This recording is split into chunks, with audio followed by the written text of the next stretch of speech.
मेरे प्यारे प्रिय आत्मन, मेरे मीत, थोड़ा शांत हो जाओ। अपनी आंखें बंद कर लो और सिर्फ मेरे साथ होकर सुनो। यह कोई व्याख्यान नहीं है, यह एक बातचीत है तुम्हारी अपनी आत्मा से। आज की बात बहुत गहरी है, बहुत सरल भी और बहुत रहस्यमयी भी। मैं तुमसे पूछता हूं, ये जो तुम जगत कहते हो, ये सच में है? ये घर, ये रिश्ते, ये सुख दुख, ये पैसा, ये नाम, ये शरीर, क्या ये सदा रहेगा? और दूसरा प्रश्न और भी तीखा है, अगर ये सब नहीं है तो फिर कौन है जो ये सब देख रहा है?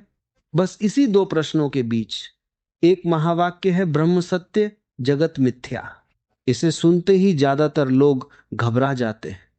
वे कहते हैं, स्वामी जी, आप कहते हैं यह संसार झूठ है, तो फिर यह दर्द झूठा है, यह भूख सच्ची लगती है, यह अकेलापन जलाता है, आप इसे मिथ्या कैसे कह सकते हो? ध्यान से सुनना। जब मैं कहता हूं जगत मिथ्या है, तो मैं ये नहीं कहता कि ये पत्थर या ये पेड़ वहां नहीं है, वह है। पर उसका जो अर्थ तुमने बना लिया है, नाम रूप मोह मालिकाना, वह अर्थ ही मिथ्या है। रस्सी है, सांप नहीं। सपना है, रात का राजा नहीं। एक कहानी सुनो, पुरानी। एक संत अपने शिष्य के साथ नदी किनारे बैठे थे। शिष्य ने पूछा, प्रभु, ब्रह्म सत्य, जगत मिथ्या, यह तो ठीक है, पर मुझे तो यह लोटा भी सच लगता है। यह मिट्टी से बना है, पानी रखता है। इसकी आवाज आती है। संत मुस्कुराए। उन्होंने लोटे को उठाया और नदी में फेंक दिया। लोटा डूबा। फिर बोले, अब बताओ, लौटा कहाँ है? शिष्य चुप हो गया। संत बोले, लौटा था, पर उसका लौटापन कभी था ही नहीं। वह केवल मिट्टी थी, आकाश था, हाथों की कारीगरी थी। तुमने उसे नाम दे दिया, यही नाम ही मिथ्या है। मेरे प्रिय मित्र, तुम भी अपने जीवन के हर लौटे को पकड़े बैठे हो। कोई रिश्ता है, कोई पद है, कोई स्मृति है, और तुम रोते हो जब वह डूबता है। पर क्या तुमने कभी गौर किया, जो डूबता है वह कभी तुम्हारा था ही नहीं? तुम नदी हो, लोटे नहीं। तुम आकाश हो, बादल नहीं। एक और उदाहरण जरा अपने भीतर झांको। रात को सपने में तुम राजा बन जाते हो। सुबह उठे तो राज महल गायब। पर तुम कहां हो? तो वहां भी तुम थे और यहां भी हो। सपने में सुख दुख सच लगते थे, अब तुम हंसते हो। ठीक यही बात इस जागृत जगत के साथ है। संत कहते हैं यह भी एक प्रकार का सपना ही है, बस लंबा है, थोड़ा पक्का लगता है। पर रात जैसे ही मृत्यु आती है, ये सब धुल जाता है। फिर क्या बचता है? ब्रह्म, जो सदा था, सदा है, सदा रहेगा। यही है ब्रह्म सत्य, जगत मिथ्या। अब मन कहेगा, फिर हम क्यों जिए? अगर सब मिथ्या है तो माँ बाप न करें, पढ़ें लिखें क्यों, प्रेम करें क्यों? अरे मेरे भोले, यही अटकन है। मिथ्या का अर्थ अर्थहीन नहीं है। मिथ्या का अर्थ है बदलता हुआ, अस्थाई, नाम और रूप में बंधा हुआ। सत्य वह है जो कभी न बदले, और मिथ्या वह है जो हर पल बह रही है। समझे? लेकिन रुको, इसे इतनी जल्दी मत समझ लो, क्योंकि जो पंडित इसे समझाते हैं वे खुद नहीं समझे, और जो दार्शनिक इसे उलझाते हैं वे और भी नहीं समझे। आज इस एक सूत्र को, इस महावाक्य को बिल्कुल सीधे, बिल्कुल साफ समझेंगे। और जब समझ में आएगा तो जिंदगी देखने का नजरिया बदल जाएगा। पहले जानो ये सूत्र आया कहां से? 8वीं शताब्दी में एक बालक पैदा हुआ केरल में। नाम था शंकर। 8 साल की उम्र में वेद कंठस्थ। 16 साल की उम्र में पूरे भारत की शास्त्रार्थ यात्रा, और 32 साल की उम्र में देह छोड़ दी। इस 32 साल के जीवन में इस एक आदमी ने जो दिया, वह आज भी दुनिया के सबसे बड़े दार्शनिकों को चुनौती देता है। और उसने एक बात कही जो सुनकर लोग या तो भक्त हो गए या दुश्मन। ब्रह्म सत्य, जगन मिथ्या, जीवो ब्रह्मैव नापर। अर्थात ब्रह्म ही सत्य है, ये जगत मिथ्या है, और जीव, ये जो तुम हो, ब्रह्म से अलग नहीं है। अब यहां से असली बात शुरू होती है। हर पंडित ने इसे पकड़ा और कहा, देखो, शंकराचार्य ने कहा जगत झूठ है, ये दुनिया झूठ है, ये घर झूठ है, ये परिवार झूठ है, ये भूख झूठ है, ये दर्द झूठ है। और फिर वही पंडित शाम को खाना खाते हैं, वही पंडित बीमार पड़ते हैं तो डॉक्टर के पास दौड़ते हैं, वही पंडित अपने बच्चे की मृत्यु पर रोते हैं। तो क्या यह सूत्र केवल मंच पर बोलने के लिए है? क्या यह केवल किताबों में बंद दर्शन है? नहीं। जब शंकर ने कहा जगत मिथ्या है, तो उनका मतलब यह नहीं था कि यह दीवार झूठी है। अगर तुम आंखें बंद करके इस दीवार की तरफ चलो तो माथा जरूर फूटेगा। दीवार झूठी नहीं है। शंकर का मतलब कुछ और था, और वह मतलब समझने के लिए पहले माया को समझना होगा। तो माया क्या है? एक आदमी रेगिस्तान में चल रहा है, दोपहर की धूप है, दूर, बहुत दूर पानी दिखाई देता है। वो दौड़ता है, पसीना बहाता है, और जब पहुंचता है वहां कुछ नहीं होता, सिर्फ गर्म रेत। यही है मृग तृष्णा। ये पानी नहीं था, रोशनी की किरणें गर्म हवा से टकराकर पानी जैसा दृश्य बना रही थी। अब पूछता हूं, क्या वह पानी सच था? जब वह आदमी दूर से देख रहा था तब सच था, जब वह पास पहुंचा तब झूठ हो गया। यही माया है। माया का मतलब यह नहीं कि जो दिखता है वह बिल्कुल है ही नहीं। माया का मतलब है जो दिखता है वह वैसा नहीं है जैसा दिखता है। एक बार फिर, जो दिखता है वह है, लेकिन जैसा दिखता है वैसा नहीं है। यही माया है, यही मिथ्या है। एक और उदाहरण लो। रात को सपना देखते हो, सपने में एक सांप है, डरते हो, भागते हो, चीखते हो। घबराहट असली है, पसीना असली है, दिल की धड़कन असली है। फिर आंख खुलती है, सांप नहीं था, रस्सी थी अंधेरे में जो सांप जैसी दिखी। अब क्या डर झूठ था? नहीं। डर बिल्कुल असली था। क्या पसीना झूठ था? नहीं। क्या दिल की धड़कन झूठ थी? नहीं।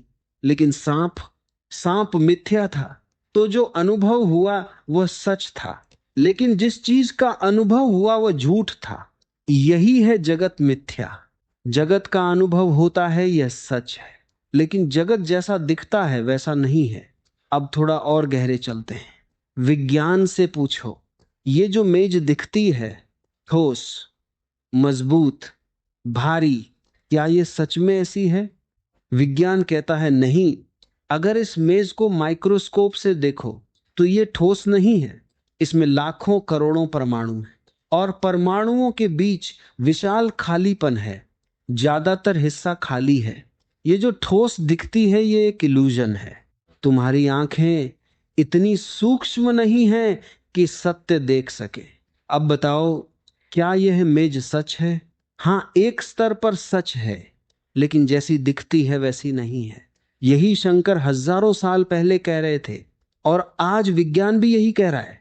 इस जगत की जो दिखावट है, यह रूप, यह रंग, यह आकार, यह तुम्हारी इंद्रियों का खेल है। इंद्रियां सीमित हैं, और सीमित इंद्रियां असीमित सत्य को नहीं देख सकती। संगीत और गहरा होता है। अब सबसे बड़ा सवाल आता है, अगर जगत मिथ्या है तो फिर सत्य क्या है? ब्रह्म। लेकिन यह ब्रह्म कोई आकाश में बैठा भगवान नहीं है, यह कोई मंदिर में स्थापित मूर्ति नहीं है, यह कोई किताब में लिखा शब्द नहीं है। ब्रह्म वह चेतना है जो इस सारे जगत में व्याप्त है, जो इस मेज में भी है, इस दीवार में भी है, इस पेड़ में भी है, इस आकाश में भी है। और सुनो, तुम्हारे भीतर भी है। जैसे माला में मोती अलग अलग दिखते हैं, लेकिन भीतर एक धागा है जो सबको जोड़े हुए है। वैसे ही ये सारा जगत अलग अलग दिखता है, लेकिन भीतर एक चेतना है जो सबको जोड़े हुए है। वही ब्रह्म है, वही सत्य है। अब सबसे चौंकाने वाली बात, शंकर ने कहा जीवो ब्रह्म है नापरा। ये जो जीव है, ये जो तुम हो, ये ब्रह्म से अलग नहीं है। तुम ब्रह्म हो, लेकिन तुम भूल गए हो। जैसे एक राजकुमार जंगल में खो गया और जंगल के लोगों में पला बढ़ा और भूल गया कि वह राजकुमार है। वह भी जंगल के लोगों जैसा जीने लगा, डरता रहा, भूखा रहा, तकलीफ झेलता रहा, एक दिन कोई आया और उसने कहा, अरे तू राजकुमार है, तू राजमहल का है, यह जंगल तेरा घर नहीं है। उस क्षण राजकुमार को याद आया, उसे कुछ नया नहीं मिला, जो पहले से था वह याद आया। ज्ञान का मतलब कुछ नया पाना नहीं है, ज्ञान का मतलब है जो पहले से हो उसे याद करना, जो भूल गए थे उसे पहचानना। तुम ब्रह्म हो यह नई बात नहीं है, यह तुम्हारा स्वभाव है, तुम इसे भूल गए हो, बस यही समस्या है। अब एक बात और, कई लोग ये सुनकर कहते हैं अगर जगत मिथ्या है तो फिर जिए कैसे, कमाएं कैसे, परिवार चलाएं कैसे, प्रेम करें कैसे। ये सवाल सही है और इसका जवाब भी है। सपने में भी तुम जीते हो, सपने में भी काम करते हो, सपने में भी प्रेम करते हो, सपने में भी लड़ते हो।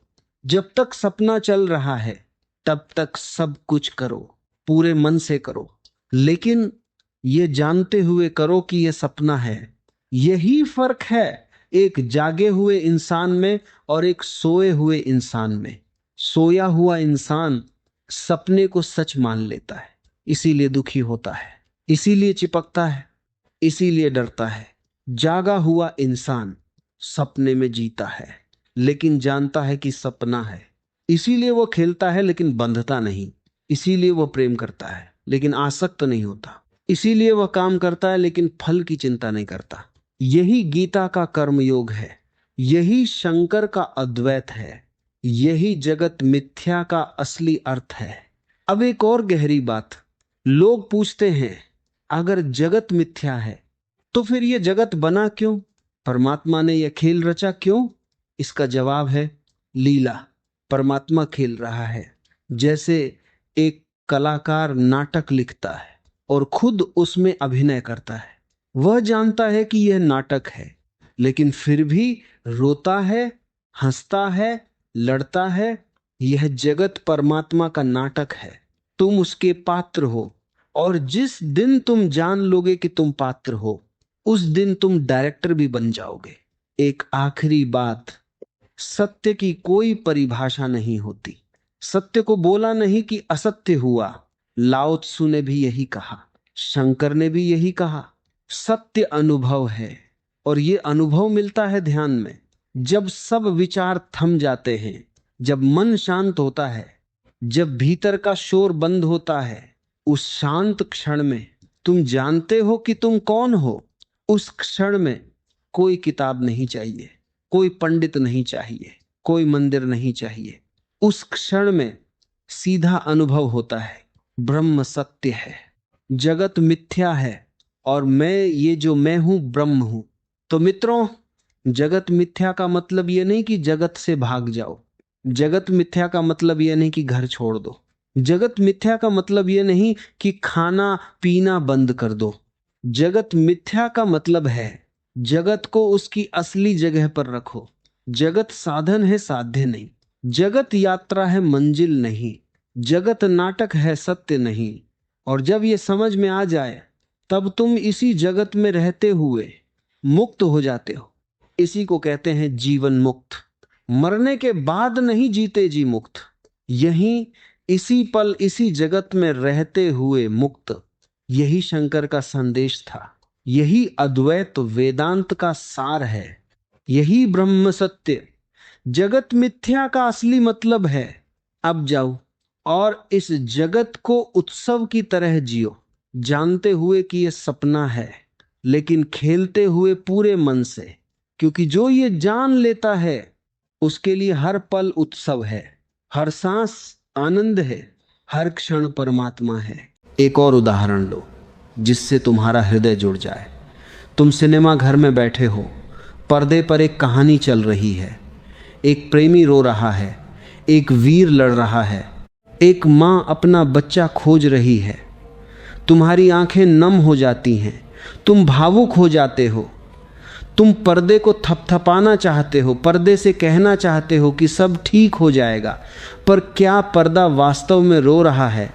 नहीं, रोना तो कहानी का है। पर्दा तो शांत, सफेद, निश्चल है। वही पर्दा सभी दृश्यों को धारण करता है, चाहे वह दुख का दृश्य हो या आनंद का। जब फिल्म समाप्त होती है तो पर्दा वही रहता है। हमारा जीवन भी ऐसा ही है। हम पर्दे को भूलकर दृश्य में खो जाते हो। हम शरीर को, मन को, स्थिति को, पहचान को अपना मान लेते हो, और जब वह बदलता है तो हम टूट जाते हो। हम कहते हैं मेरा जीवन बर्बाद हो गया, मेरा प्रेम चला गया, मेरी से जाती रही, मेरी प्रतिष्ठा गिर गई। पर यदि तुम थोड़ा पीछे हटकर देखो तो तुम पाओगे कि तुम वह चेतना हो जो सभी अनुभवों को देख रही है। वही तुम्हारा वास्तविक स्वरूप है, वही ब्रह्म है। जगत के दृश्य बदलते रहेंगे, पर तुम वह साक्षी हो जो कभी नहीं बदलता। अब तुम पूछोगे, गुरुदेव, अगर जगत मिथ्या है तो क्या हमें दुनिया छोड़ देनी चाहिए? क्या हमें पहाड़ों पर चले जाना चाहिए? क्या हमें काम, प्रेम, सेवा, सृजन सब छोड़ देना चाहिए? नहीं मेरे प्रिय, ऐसा नहीं है। ओशो की तरह मैं तुमसे कहूँगा, जहाँ हो वहीं रहो, पर भीतर से एक कदम पीछे हटो। जैसे तुम नदी में तैर रहे हो और अचानक तुम समझ जाते हो कि पानी तुम्हें डुबो रहा है, तो तुम डरते हो, संघर्ष करते हो, थक जाते हो। पर यदि तुम पानी को अपना शत्रु नहीं, अपना माध्यम समझो, तो तुम तैरने लगते हो। तुम पानी के साथ बहते हो, पर तुम डूबते नहीं।